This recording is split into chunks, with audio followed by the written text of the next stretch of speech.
Welcome back to my channel mister and missus Nehal Upadhyay. मेरे blog में आपका स्वागत है। तो आज है सावन का पहला सोमवार, तो सावन की स्टार्टिंग हो चुकी है। सावन की हार्दिक शुभकामनाएं सभी को।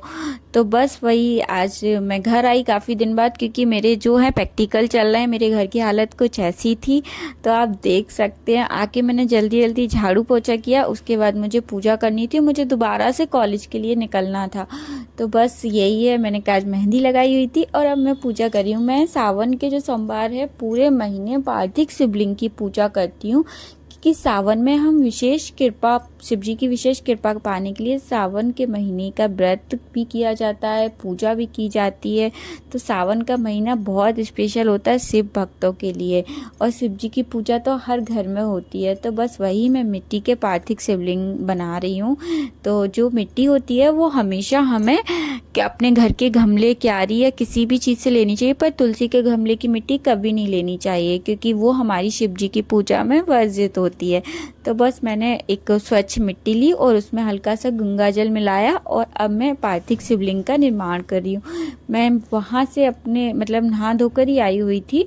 तो बस अब मैं शिवलिंग का निर्माण करने के बाद सबसे पहले अपने मंदिर की पूजा करती हूँ। और आप देख सकते हैं मेरे घर की कंडीशन कुछ ऐसी तहस नहस फैली हुई है, तो प्लीज़ पीछे का बैकग्राउंड को अवॉइड कीजिएगा, क्योंकि मैं अभी एक्चुअली मेरे एग्ज़ाम भी चल रहे थे, फिर प्रैक्टिकल भी, तो सच में घर पे टाइम नहीं मिल पा रहा है। और मैं ग्वालियर से आई थी पूजा सिर्फ मुझे शिव जी की पूजा करने के लिए, क्योंकि 3-4 दिन के प्रैक्टिकल और हैं। लेकिन क्या हो रहा है कि मेरे घर की पूजा करना बहुत ज़्यादा ज़रूरी होता है, तो बस वही पूजा की तैयारी करनी थी। तो अब फिर से जाना है। तो आप देख सकते हैं कि मैं पहले अपने लड्डू गोपाल को तैयार करी, उन्हें स्नान करवाया, फिर जो मेरे घर के शिवलिंग हैं उनकी तैयारी की। और आज मेरे लड्डू गोपाल ने ऑरेंज कलर की ड्रेस पहनी है। आज के दिन काले और नीली पोशाक नहीं पहनी जाती। सावन में तो वैसे भी काले रंग का नहीं यूज़ होता है, और हरा, केसरिया, लाल, पीला रंग ही पूजा में यूज़ होता है। तो आज मैंने मेहंदी कलर पहना हुआ है, जो हरा कलर है। और सावन में हरी चूड़ियों का भी विशेष महत्व है। तो पता नहीं मेरे उपाध्याय जी मुझे कब प्यारी प्यारी चूड़ियाँ ला के देंगे, क्योंकि सावन चालू हो गया है। और सभी जो लेडीज़ें हैं वो अपने पतियों से सावन में हरी चूड़ियों की तो रखती ही है कि कम से कम हमें हरी चूड़ियाँ मिले। बस घर की पूजा करने के बाद अब मैं करूँगी अपने पार्थिव शिवलिंग की पूजा। और आज है मेरा व्रत, और मैं पूरे महीने ही पार्थिव शिवलिंग की पूजा करूँगी। तो बस आज संकल्प लेके हम व्रत करते हैं कि भोले बाबा, अगर मुझसे कोई भी भूल हो जाए तो मुझे इस पूजा के लिए माफ़ करना। और हम जो शिवलिंग का जो जलाधारी का मुख होता है वो हमेशा उत्तर दिशा की ओर ही रखना चाहिए, और हमें अपोजिट साइड बैठना चाहिए। तो बस वही घर हो या मंदिर हो, शिवलिंग की जो जलाधारी होती है वो उत्तर दिशा की ओर होती है, और वहाँ पे क्या ऊर्जा का संचार होता है उत्तर दिशा में। तो बस हमें किसी भी पूजा को करने से पहले सबसे पहले हमें दीप प्रज्वलित करना चाहिए, दीपक की पूजा करनी चाहिए, जो मैं अपनी हर पूजा, हर वीडियो में आपको बताती हूँ। तो बस अब मैंने शिव जी का अभिषेक स्टार्ट किया। हमारे शिव तो भोले भंडारी हैं, एक लोटे जल से ही मान जाते हैं, पर ये है कि सावन है, आज सोमवार है पहला। तो बस मैंने शिव जी को पंचामृत से स्नान करवाया। मैंने पहले से ही दूध में सभी कुछ मिला लिया था, शहद, गंगा जल, दही, शक्कर, जो भी रहता है वो सब कुछ मिला लिया था। बस अब हमने शिव जी पे जो है वो क्या बोलते हैं, नहीं, बेलपत्र चढ़ाए, उसके बाद कलावा रूपी वस्त्र अर्पण करेंगे शिव जी के। तो बस आप देख सकते हैं मैंने सारे जो उनका पूरा शिव परिवार बनाया है। डेली मैं शिव परिवार नहीं बनाऊंगी, बट सोमवार वाले दिन मैं शिव परिवार बनाया करूंगी। और आप देख सकते हैं मैं अपनी पूजा को किस तरीके से कर रही हूँ। अगर कोई गलती हो जाए तो प्लीज़ मुझे माफ़ कर दीजिएगा। और मेरी जो, मुझे कमेंट में बताइए कि आपसे ये गलती हो गई है, तो मैं उसे ज़रूर सुधारूंगी। तो बस वही, सबसे पहले मैंने क्या, शिवलिंग जो है माँ गौरा को सिंदूर लगाया, और उनको सिंदूर, और जो हमारी अशोक सुंदरी वाली, हाँ भी अशोक सुंदरी वाली जगह पे हम सिंदूर लगा सकते हैं। तो बस वही, शिव जी पे सिंदूर नहीं लगाया जाता, लेकिन माँ गौरा को तो सिंदूर या सुहाग सब कुछ अर्पण कर सकते हैं। और हमारे भोले बाबा के लिए जनेऊ। तो आज जो थी वो पूजा मेरी बहुत जल्दबाजी में हो रही थी। आज मुझे फूल भी नहीं मिले, कुछ भी नहीं मिला। तो हमारे जो भोले बाबा होते हैं वो बहुत भोले होते हैं, एक लोटे जल से ही मान जाते हैं। तो बस वही है कि भोले बाबा की पूजा में इतना ज़्यादा लोड नहीं है कि जो सामान नहीं है, बस भाव होता है हमारे मन का, जो सच्चे भाव से हम अगर शिव जी को एक लोटा जल भी चढ़ाते हैं तो बाबा खुश हो जाते हैं। बस मन का भाव हमेशा अच्छा रखना चाहिए। तो बस जो था मैंने वही उसमें जल्दी जो था, क्योंकि मुझे जाना भी था, तो बस मैंने पूजा जो मेरे पास सामान था उसी से मैंने आज की पूजा की है। बाकी जो भी है भोले बाबा सब जानते हैं, सबकी इच्छाएं पूरी करना, सबकी रक्षा करना। तो बस मैंने अब बेलपत्र चढ़ा के, जनेऊ चढ़ा के और कलावा रूपी वस्त्र अर्पण करके गुलाल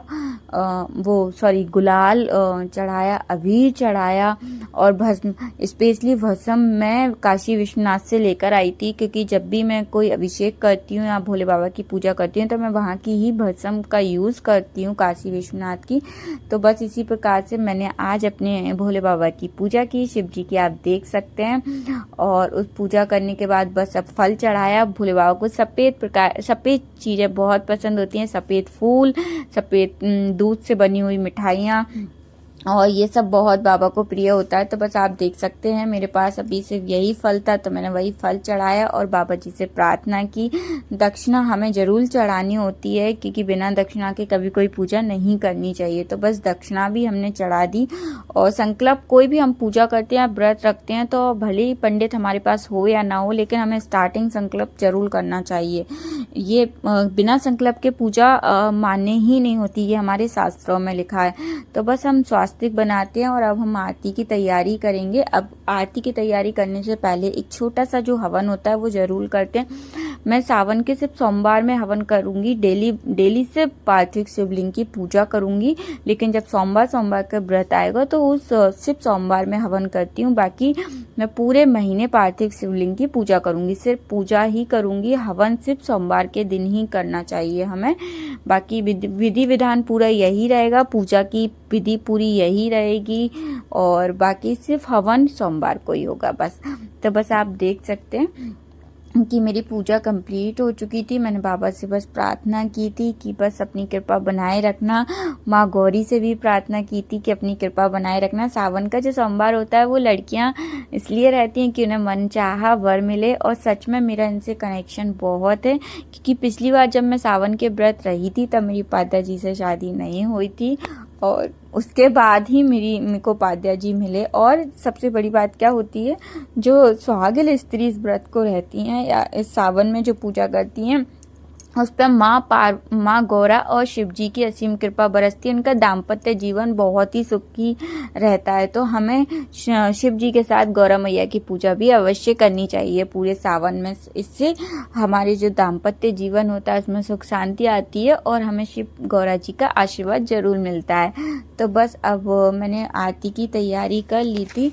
और सावन का व्रत जो होता है वो हमें, मतलब जो हम पार्थिव शिवलिंग की पूजा करते हैं वो हमें एक ही टाइम करनी चाहिए, लेकिन अभी 3-4 दिन मेरा टाइम थोड़ा डिस्टर्ब रहेगा, लेकिन उसके बाद मैं कंटिन्यू एक ही टाइम ही पूजा करूंगी।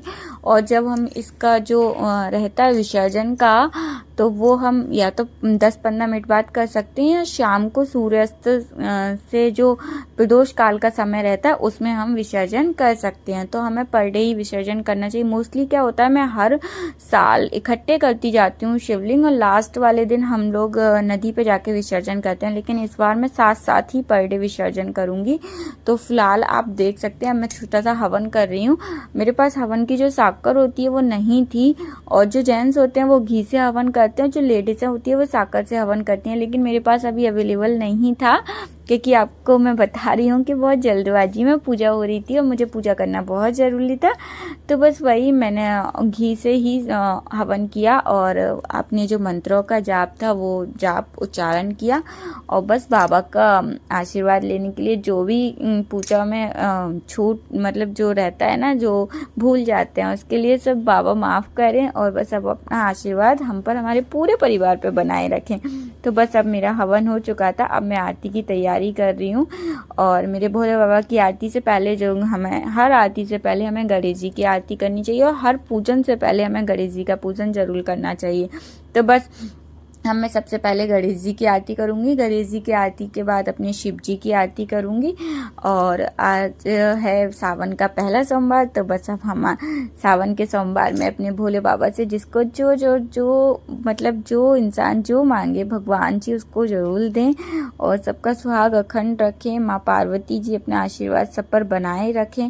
बस इसी कामना के साथ हम आज का जो व्रत है उसका संकल्प लेते हैं और अपने भोले बाबा को मतलब पूरे सावन अपने भोले बाबा को खुश करने की कोशिश करेंगे। बाकी भोले बाबा सच में बहुत भोले हैं। कोई अगर भी मतलब जो रहता है ना कि किसी प्रकार से कोई भूल चूक हो जाती है तो भोले बाबा ज़रूर माफ़ करते हैं, लेकिन ऐसा नहीं है कि हमेशा ही हम ये सोच के गलतियां करते रहें जानबूझ के, तो उसकी माफ़ी नहीं देते बाबा। बाकी जो अपने निश्चल भाव से मतलब जो रहता है ना मन में किसी प्रकार का कपट या कुछ नहीं रखना चाहिए हमें। बाकी बस अब मैंने पूजा संपन्न हो गई। मैंने माँ गौरा से सिंदूर लिया और हमें पूजा में माँ गौरा से या माँ दुर्गा से हमेशा सिंदूर लास्ट में ज़रूर लेना चाहिए और अपने सुहाग की लंबी उम्र की कामना करनी चाहिए, क्योंकि जो स्त्री होती है, जो एक औरत होती है, उसका सब कुछ उसके सुहाग से उसके पति पे ही निर्भर करता है। तो भगवान सबके सुहाग को अमर रखे। माँ गौरा जैसे पार्वती के साथ रहीं वैसे ही सब रहें। बस मेरी पूजा संपन्न हो चुकी थी। पूजा करने के बाद बस मैंने आशीर्वाद लिया। पूरे घर में दीप और धूप से आरती की, क्योंकि जो भी नकारात्मक ऊर्जाएं रहती हैं वो भगवान मेरे घर से दूर रखे, मेरे घर को सुख संपन्न रखे। तो बस यही कामना हम करते हैं, हमेशा हर औरत करती है अपने घर के लिए, अपने परिवार के लिए, अपने सुहाग के लिए ये कामना। तो बस वही है कि सावन के सोमवार स्टार्ट हो गए हैं और काफ़ी कुछ लगता है पूजा में, जो मैं आपको नेक्स्ट वीडियो में बताऊंगी कि हमें क्या क्या पूजा में लगता है। लेकिन आज की जो पूजा है वो बहुत जल्दबाजी में हुई। बस अब मैं रेडी हो चुकी हूँ, उपाध्याय जी आते हैं तो फिर से हम लोग निकलते हैं। तो बस आप देख सकते हैं, अगर मेरी पूजा में कोई भूल हुई हो तो माफ़ करना। मेरा ब्लॉग पसंद आया हो तो प्लीज़ लाइक शेयर सब्सक्राइब जरूर कीजिएगा। Thanks for watching my blog.